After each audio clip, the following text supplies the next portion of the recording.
talking about the quotient rule or the quotient of a power rule. And what this states is that if I have the same base, in the case that we see here is x, then I simply subtract the exponent from the denominator from the exponent in the numerator. So I have x to the a divided by x to the b equals x to the a minus b.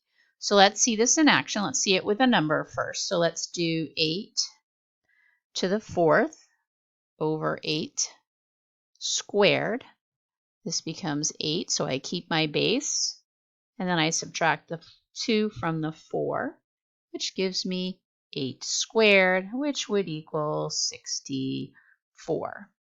I can do this with variables, so let's do z cubed over z to the 5th, and I can have z 3 minus 5. And this gives me z to the negative 2. Yes, you can have negative exponents. And on a different episode, we'll show you what to do with those.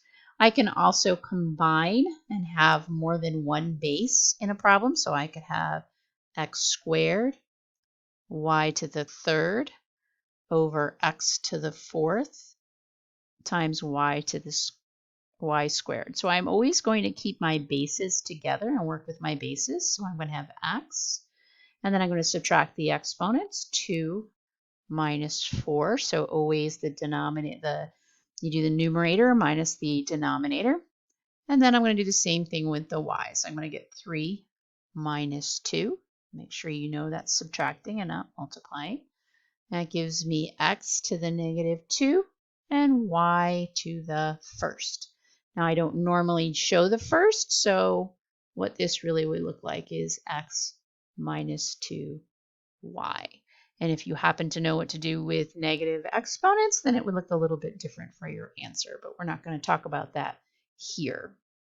And so one more example, I have 25 x to the 5th over 5x.